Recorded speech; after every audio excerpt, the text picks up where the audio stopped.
Le Sénégal, nation d'Afrique de l'Ouest, bordée par l'Atlantique, est devenu l'un des piliers du football africain moderne. Avec Dakar comme capitale, une population de plus de 19,1 millions d'habitants et le français comme langue officielle, le pays rayonne aussi bien sur le plan culturel que sportif. Sacré champion en 2022 du côté du Cameroun, les Lions de la Teranga ont été déçus en 2023 en Côte d'Ivoire, éliminés prématurément après un excellent début de tournoi. En 2025, du côté du Maroc, ils reviennent avec faim et expérience. Bonjour à tous et bienvenue dans ce 23e et avant-dernier épisode de notre série En route pour la CAN. Dans cette vidéo, on va s'intéresser à la sélection des Lions de la Teranga du Sénégal. Vous connaissez déjà le chapitrage. On va d'abord voir en premier lieu l'historique de cette équipe du Sénégal à la CAN. Ensuite, on va rentrer en profondeur pour analyser la liste des papetiers ou des commandos qui vont représenter le Sénégal à la CAN du côté du Maroc. Et en fin de vidéo, je vais vous donner mon avis pour savoir les différents objectifs que je vais attribuer à cette équipe des Lions de la Teranga du Sénégal du côté de la CAN. Bien évidemment, je vous invite à regarder très massivement les 22 vidéos que j'ai déjà pu réaliser sur la série En route pour la CAN. Comme je vous ai dit, nous sommes déjà à la fin de notre série, les gars. Il ne reste qu'une nation, le Maroc, actuellement qui est classé premier FIFA. Parce que comme je l'avais dit dans ma vidéo explicative de la série En route pour la CAN, je disais que je me basais sur le classement FIFA en commençant d'abord sur le plan. On devait aller du plus grand, le plus petit plutôt, au plus grand par rapport bien évidemment au classement FIFA. Et là, on arrive au Sénégal qui est classé deuxième sur le plan continental et on va finir par le Maroc qui est classé premier sur le plan continental. Donc les gars, activez la cloche de notification pour ne manquer aucune de mes sorties parce que je vais débriefer tous les matchs de la CAN, les gars. Tous les matchs de vos grosses sélections, on va débriefer, on sera là pour la grande fête du football africain. Donc les gars, activez la cloche de notification pour ne manquer aucune de mes sorties. Sans plus tarder, ouvrons cette vidéo analyse autour de la sélection des Lions de la Teranga du Sénégal. Il faut le dire, on commence d'abord par le nombre de participations. Le Sénégal, ici, on parle de 17 participations à la CAN, les gars. 17 participations pour les Lions de la Teranga du Sénégal. Et au bout de 17 participations, c'est juste un seul sacre à l'appui. Et c'est très récent. Le sacre qui a été remporté en 2022 du côté de la CAN, du côté du Cameroun. On se rappelle bien, finale face à l'Égypte. Match incroyable. Au bout du temps réglementaire, les deux équipes se neutralisent sur un score de parité. Je pense 0 but partout, 1 but partout, mais je pense 0 but partout. Après arrive la grosse séance de tir au but où Sadio Mané va mettre ce but incroyable pour donner ce sacre à cette équipe du Sénégal qui attendait depuis longtemps que le Sénégal attendait ce sacre. Une grosse nation sur le plan continental, comme on a dit, du football moderne. Le Sénégal est devenu un pilier du football moderne, comme je l'ai dit dans mon introduction. Et un Sénégal sans une étoile, vraiment, c'était compliqué. Et ils ont pu avoir cette étoile. Ils ont à cœur maintenant de consolider leur côté pilier sur le plan continental et aller chercher cette deuxième étoile. Est-ce que ça sera la bonne du côté du Maroc? Je vais bien sûr répondre à cela dans la dernière rubrique de mon avis. Mais pour l'instant, il faut le dire, c'est un seul sacre en 17 participations. La CAN du côté du Maroc sera une 18e participation pour cette équipe des Lions de la Teranga du Sénégal. Il faut le dire, les Lions de la Teranga du Sénégal ont déjà été finalistes à 2 reprises. Ils avaient la chance, bien évidemment, de pouvoir aller chercher un sacre en 2002 avec la génération dorée. On se rappelle bien autour des grands joueurs, Aliou Cissé, tous les grands joueurs du Sénégal que vous connaissez très bien. La génération dorée, ils n'ont pas pu le faire. Ils ont perdu la finale du 2002. Ils ont également perdu la finale du 2019. 2019 du côté de l'Algérie. Du côté de... Oui, ça c'est 2019 du côté de l'Égypte. Oui, de l'Égypte. C'est la finale face à l'Algérie. En Sénégal-Algérie, ils ont perdu la finale. C'était compliqué pour cette équipe du Sénégal. Donc, ils ont perdu 2 finales et ils ont remporté la finale 2022. Ils ont à cœur, sans doute, de réaliser un bon parcours du côté du Maroc et aller chercher cette étoile. On verra ce que ça va donner. Et comme je l'ai dit dans mon introduction, la dernière CAN la plus récente du côté de la Côte d'Ivoire, ils arrivent en étant champions d'Afrique. Ils réalisent une belle phase de poule incroyable. Ils tapent le Cameroun. Ils finissent avec 9 points. Je pense que c'était la seule nation qui a fini avec 9 points, 3 matchs, 3 victoires. Je pense bien de mémoire. 3 matchs, 3 victoires. L'une des meilleures, ou si ce n'est la meilleure nation en phase de poule. Ils arrivent maintenant au 8e de finale. Ils rencontrent le pays hôte, la Côte d'Ivoire, qui a réalisé une phase de poule compliquée, qui s'est qualifié parmi les meilleurs 3e, je pense. Dans les derniers instants, ils arrivent face à la Côte d'Ivoire. eux, ils sont favoris. De 1, en étant champion d'Afrique. De 2, en réalisant une belle phase de poule. La Côte d'Ivoire, ça a été compliqué, comme je l'ai dit. Mais la Côte d'Ivoire a été transcendée par quelque chose. La Côte d'Ivoire a pu, bien évidemment, éliminer les tenants du titre. Et ce sont eux, d'ailleurs, qui ont remporté le titre au bout, à la fin. Donc, une équipe du Sénégal, assez incroyable. Une équipe du Sénégal également, lorsqu'on essaie de checker leur phase de qualification, on peut voir qu'ils ont surclassé également leur phase de qualification à la CAN. Ils ont fini premier. Burkina Faso était juste derrière eux, deuxième. Ce sont les deux nations qualifiées. Burundi et le Malawi qui ont fini avec 4 points respectivement éliminés. Donc, belle phase de qualification, une phase de qualification assez convaincante. Ils ont à cœur, bien évidemment, d'oublier les finales perdues 2002 et 2019, de se recentrer et se remémorer, bien sûr, le sacre 2022 et de réaliser sans doute la plus belle expérience du côté du Maroc et aller chercher, bien évidemment, cette deuxième étoile qui va consolider le fauteuil du Sénégal en étant pilier du football africain moderne parmi les grosses nations africaines, en tout cas du football moderne. Donc, rapidement, voici ce qu'il fallait dire par rapport, bien sûr, à l'historique de cette équipe du Sénégal à la CAN. Rentrons maintenant dans le deuxième point pour analyser la liste du Pape Thiaw, des commandos qui vont représenter le Sénégal. Il faut le dire, lorsqu'on essaie de checker la liste des Pape Thiaw, c'est incroyable, les gars. C'est incroyable parce que la liste des joueurs qui représentent le Sénégal, c'est une liste, ça fait partie de l'une des meilleures listes parce que la liste, elle est complètement complète. Il n'y a quasiment pas des joueurs qui manquent en peau de blessures. Non, non, non. La liste de Pape Thiaw est vraiment complète et il faut le dire, depuis qu'il a pris cette sélection, il est incroyable. Depuis qu'il a pris cette sélection, vraiment, je pense que la première défaite de Pape Thiaw, c'est quoi? C'est face au Brésil, le match amical qu'ils ont joué. Et je pense que oui, c'est face au Brésil, le match amical perdu. Sinon, Pape Thiaw, voilà, ce sont des matchs exceptionnels depuis qu'il a pris cette sélection. Et ce qu'il faut, ce que j'apprécie de Pape Thiaw, bien évidemment, c'est que il joue sans complexe. Vraiment, on peut voir que c'est un entraîneur qui tente beaucoup.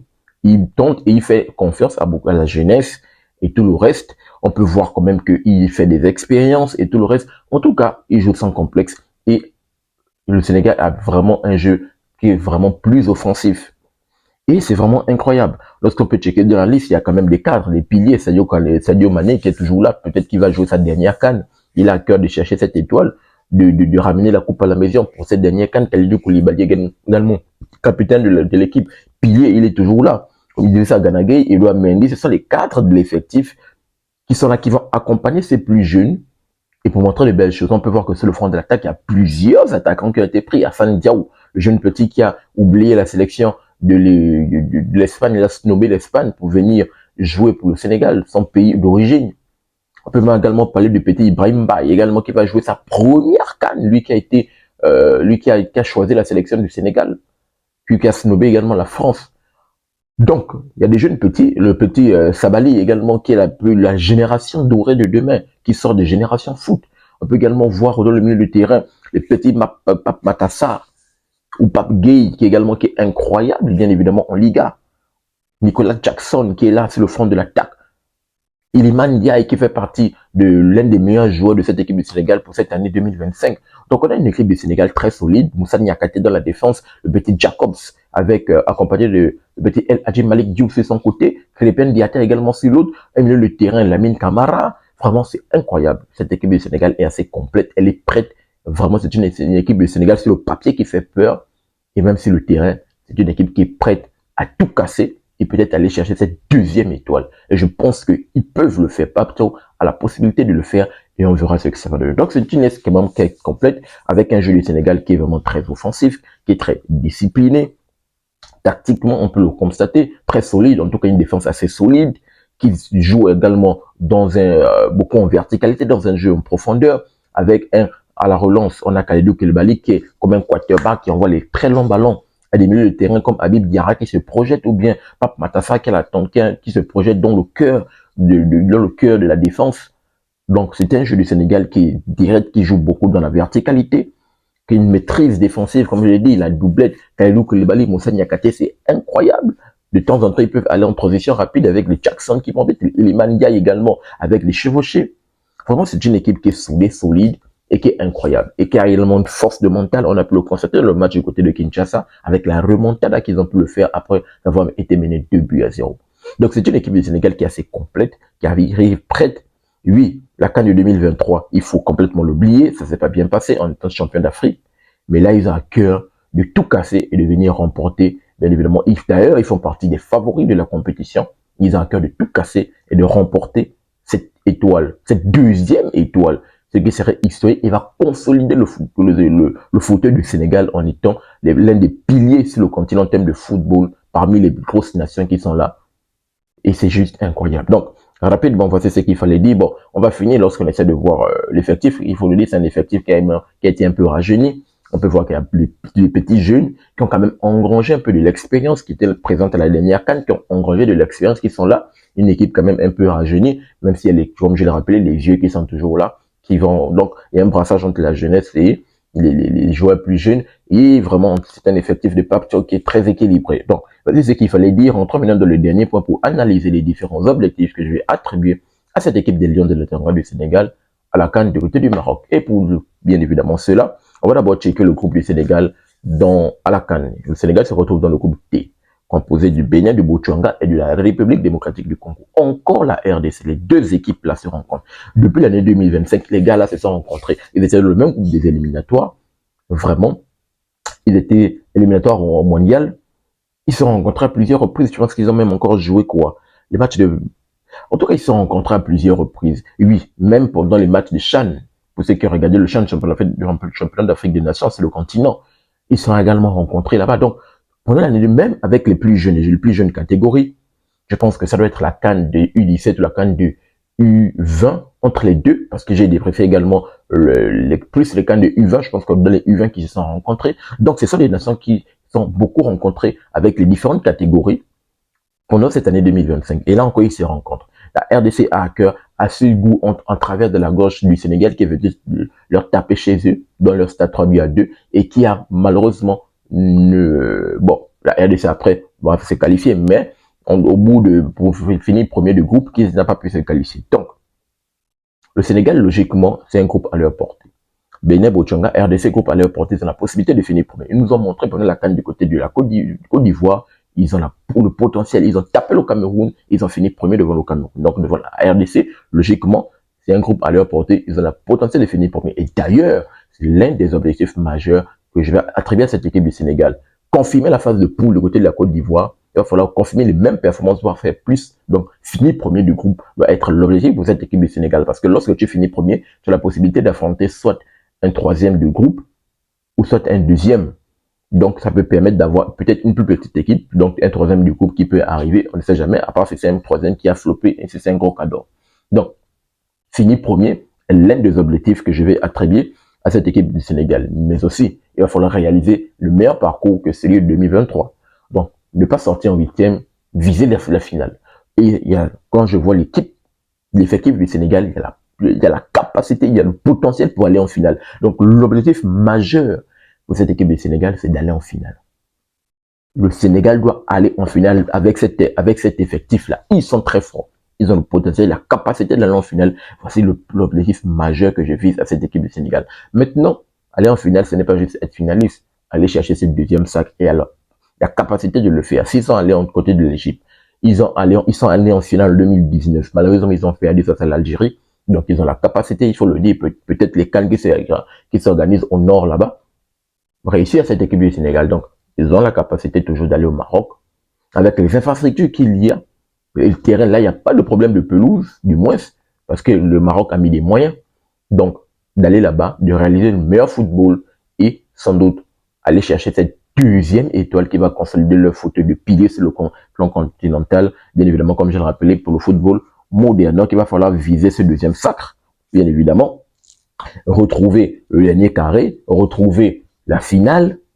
Et c'est vraiment, il va falloir confirmer. Et le dernier objectif, il va falloir confirmer que le Sénégal fait partie, bien sûr, des grosses puissances stables du continent. Ils doivent montrer leur puissance et leur suprématie. Donc, pour cela, il va falloir que le Sénégal arrive en finale. Donc, rapidement, voici ce que je voulais partager avec vous dans cette vidéo pour parler des Lions de la Teranga du Sénégal. Donnez-moi votre tour dans les commentaires. Pensez-vous que le Sénégal peut le faire, peut aller chercher cette deuxième étoile? Je vous attends dans les commentaires pour avoir votre avis et votre opinion. N'oubliez pas de vous abonner, de liker, mais surtout, activez la cloche de notification pour ne manquer aucune de mes sorties. Peace. Très bientôt les gars.